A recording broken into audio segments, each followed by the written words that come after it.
இயேசுவில் எனதருமை சகோதர சகோதரிகளே, இந்த 12வது அதிகாரமானது ஆண்டவருடைய அந்த சினமானது மிரியாமின் மீது படுவதை நாம் பார்க்கிறோம். அதாவது ஆரோன், மிரியாம் இவர்கள் எல்லாம் என்ன செய்யறாங்க? மோசையிடம் மட்டுமா கடவுள் பேசினார், மோசே வழியாக மட்டுமா வழி நடத்தினார், எங்களோடும் கடவுள் பேசினார், எங்களோடும் வழி நடத்தினார் என்று மோசையை கொஞ்சம் மட்டம் தட்டுவதையும், நாங்களும் வல்லமை உள்ளவர்கள் தாம் என்று தங்களை கொஞ்சம் பெருமைப்படுத்திக் கொள்வதையும் பார்க்கிறோம். இதை கண்ட கடவுள் அவர்கள் மீது சினம் கொண்டு அவர்களை அழைத்து அவர்களிடம் ஒரு வாக்குத்தத்தம் சொல்றார். பாருங்க, பூவுலகில் அனைத்து மாந்தரிலும் மோசே சாந்தமிகு மனிதராய் திகழ்ந்தார். பெரிய வல்லமை, அதான் மோசேயுடைய வல்லமை. அது மட்டுமல்ல, அவர் சொல்றாரு, என் வீடு முழுவதும் அவனே நம்பிக்கைக்குரியவன், நான் அவனோடு பேசுவது மறை பொருளாக அன்று, நேர்முகமாக நான் அவனோட பேசுவேன், தெளிவாக இருக்கும். ஆண்டவர் உருவை அவன் கண்டான். இவருக்கு மட்டும்தான் அந்த வாய்ப்பு கிடைக்கும். அப்படியாப்பட்ட வல்லமை உள்ள என்னுடைய அடியானை நீ பேசிவிட்டாய் என்று சொல்லி மிரியாமை அவர் தண்டிக்கிறார். தொழுநோயால் அவரை தண்டிக்கிறார். மறுபடியும் ஆரோன் மோயிசிடம் போய் கெஞ்ச, மோயிசும் கடவுள்கிட்ட கெஞ்ச, 7 நாட்கள் அவர் தண்டனை தீர்ப்பு அனுபவிக்கட்டும் சொல்லி பாளையத்துக்கு வெளியே தள்ளப்படுவதைத்தான் இந்த அதிகாரத்தில் நாம் பார்க்கிறோம்.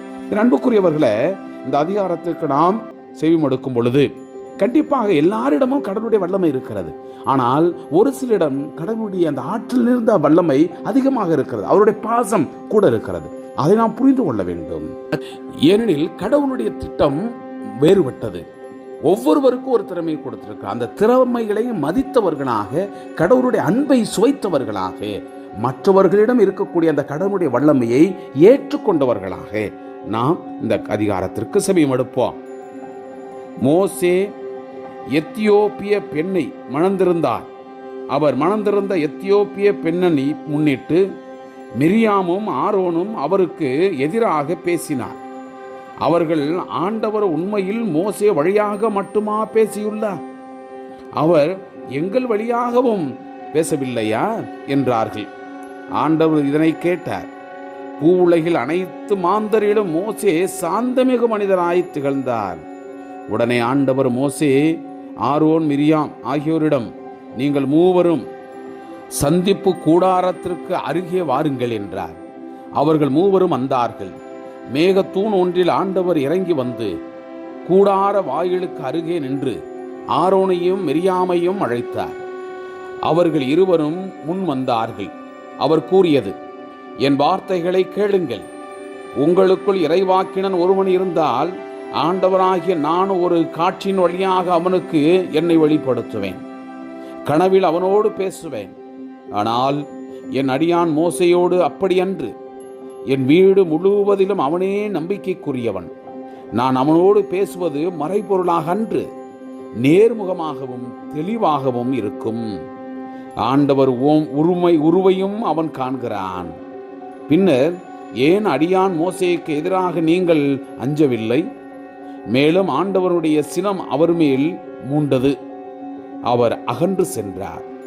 கூடாரத்தின் மேலிருந்து மேகம் அகன்றதும் மிரியாமை பனி போன்ற வெண்மையான தொழு நோய் பிடித்தது. ஆரோன் மிரியாம் பக்கம் திரும்பவே மிரியாம் தொழு நோயாளியாய் மாறி இருக்க கண்டார். ஆரோன் மோசையிடம், என் தலைவரே, அறிவீனமாக நாங்கள் செய்த பாவத்தை எங்கள் மேல் சுமத்த வேண்டாம். தாயின் வயிற்றிலிருந்து செத்து பிறந்த அரைகுறை குழந்தை போன்று இவள் ஆகாதிருக்கட்டும் என்றார். மோசே ஆண்டவரிடம் முறையிட்டு, கடவுளே, இவளை குணமாக்க வேண்டுகிறேன் என்றார். ஆனால் ஆண்டவர் மோசேயிடம், அவளுடைய தந்தை அவள் முகத்தில் காரி துப்பியிருப்பாரானால் 7 நாட்கள் அவள் வெட்கப்பட வேண்டாமோ? அதேபோல் பாளையத்துக்கு புறம்பே அவள் 7 நாட்கள் விளக்கப்பட்டிருக்கட்டும், அதன் பின் மீண்டும் அவள் உள்ளே கொண்டு வரப்படலாம் என்றார். அவ்வாறே மிரியாம் 7 நாட்கள் பாளையத்துக்கு புறம்பே விளக்கப்பட்டிருந்தார். மிரியாம் மீண்டும் உள்ளே கொண்டு வரப்படும் வரை மக்கள் தங்கள் பயணத்தை தொடரவில்லை. அதன் பின் மக்கள் அஸ்ரோத்திலிருந்தும் புறப்பட்டு பாரான் பாலை நிலத்தில் பாளையம் இறங்கினார்கள். Praise the Lord. இயேசுவுக்கே புகழ். மரியே வாழ்க.